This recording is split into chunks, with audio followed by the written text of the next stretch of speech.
Continuamos nuestro diálogo con Girayalí Valera, directora de la Escuela de Comunicación Social de la Universidad Central de Venezuela.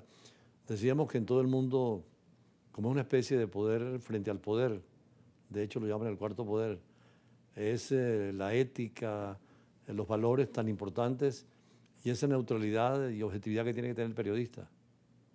Sí, precisamente el valor de la identidad con la pertenencia, con el valor de la identidad con lo que como venezolanos nos demanda, pues.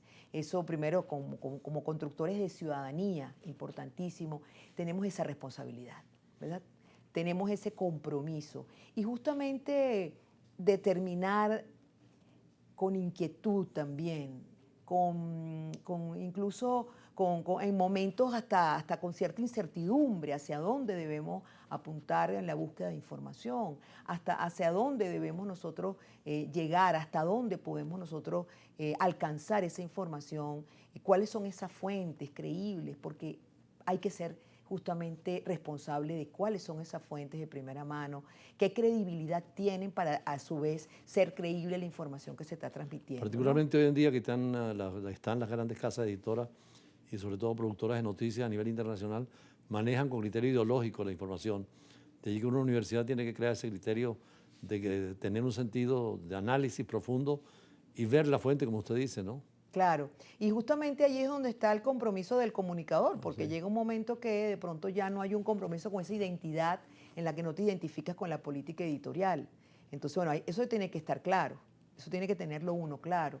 Hasta dónde llega uno, hasta dónde uno es agente precisamente para transmitir un contenido que uno sabe que lleva una carga ideológica o que está dando una parcela de la realidad y de repente no está permitiendo enfocar la otra para poder lograr ese equilibrio, ¿no? Ese equilibrio necesario para que las personas realmente puedan tener una opinión, puedan tomar una decisión o puedan conocer exactamente y ser parte de la información misma. Creo que en la Universidad Central, en eso de todas las carreras, hay esa posibilidad de la pluralidad de ideologías, de doctrinas, de criterios, y que cada uno escoja después cuál criterio es el personal, pero en la información buscar lo que es cierto y objetivo. Sí, y la autonomía allí es importante para nosotros Sí. porque cada cátedra tiene esa autonomía, esa libertad, donde el docente puede dar la disertación desde su punto de vista, de su enfoque, desde esa pluralidad misma, ¿no?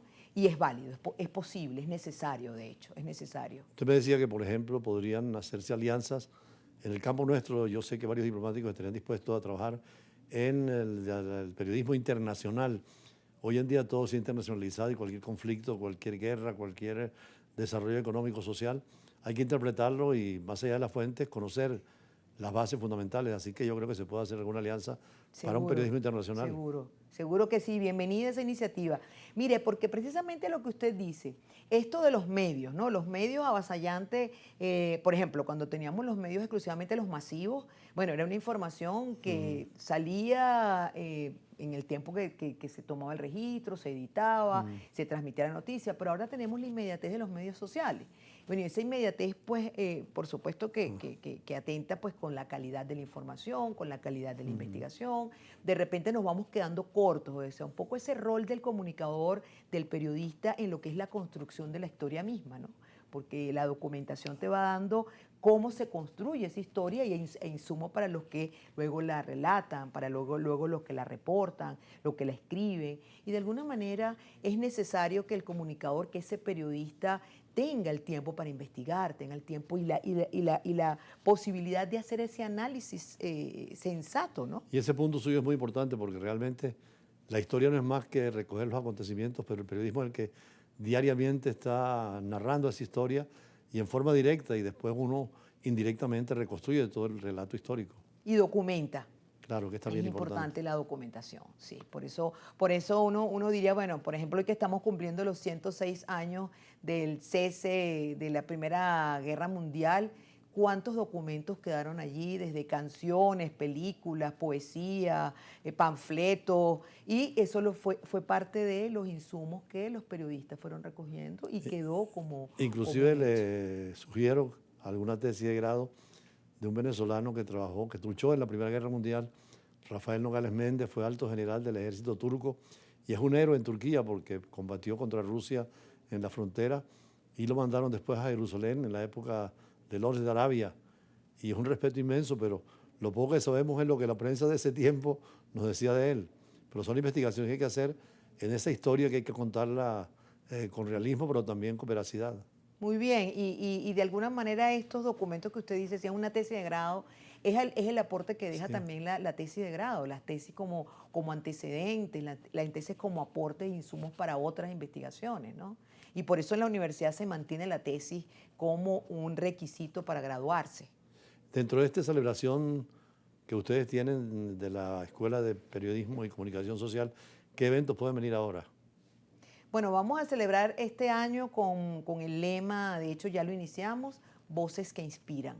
Precisamente lo que queremos es recoger cuáles fueron los aportes de esos que nos acompañaron y ya no están con nosotros y que definitivamente marcaron historia tanto para el periodismo como para la construcción de ciudadanía, para el país.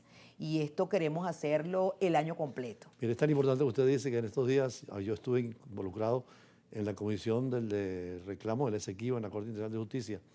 Me incluyeron, sin ser del gobierno, agradezco mucho esa inclusión, pero teníamos que ir a las fuentes de periódicos, por ejemplo, de 1899, cuando el diferendo o cuando el auto orbital de París, en la prensa del Táchira había una documentación extraordinaria. Entonces, ir a esas fuentes es una riqueza y hoy en día hay que animar también a estos investigadores a trabajar en esa área. Sí, realmente hay que rescatar también esa investigación que nos lleve a esos años que de pronto, bueno, mucha de esa documentación se pudo haber perdido, habría que ir a la biblioteca central, habría que ir a la biblioteca nacional, y bueno, y realmente eso es un trabajo valiosísimo que podamos reescribir, incluso reescribir lo que ya en un momento otros hicieron, ¿no? Ahora, en el último minuto no quiero dejar de tocar que ustedes han creado también muchísimas posibilidades para los locutores en los cursos que han hecho permanentemente, han sido los doctores principales, ¿no?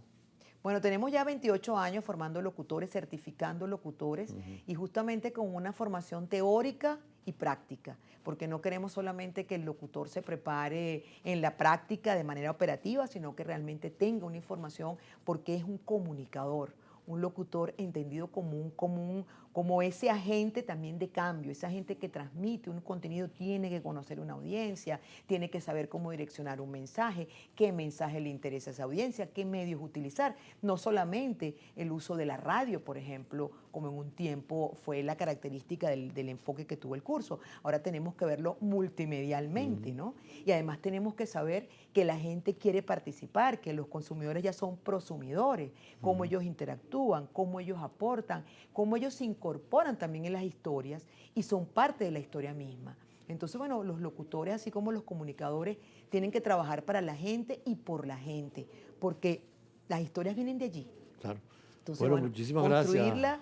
Gracias por la invitación. Profesora Y quedamos con alguna iniciativa. Yo creo que podemos hacer de periodismo internacional. Encantada. Podemos empezar con el Medio Oriente, tal vez que es un mundo por conocer y disfrutar. Deseamos esta mañana precisamente que el embajador de Sudán informara sobre los conflictos en Sudán y que es importante que nos acerquemos porque esa realidad, aunque es lejana, está presente en todo. Está presente. Yo creo que esa parte la vamos a tomar y gracias a invitado, Gilayalí, Valera, con toda vamos a trabajar en esa dirección. Felicidad le recibimos y además una temática, como usted dice, de interés, necesaria, vigente y de la que tenemos que pensar. Creo que la siguiente invitada le va a interesar incluso hacer ese curso porque siendo abogada ha trabajado mucho en periodismo y en los modelos de Naciones Unidas y creo que les va a interesar el periodismo internacional. Bueno, así que de nuevo agradecido y abiertos a las iniciativas de la escuela. Gracias por la invitación. Seguimos con otros entrevistados de hoy en el área siempre de la educación y la cultura, que es lo más universal que tenemos y lo que une más a los pueblos en todo el planeta. Ya regresamos.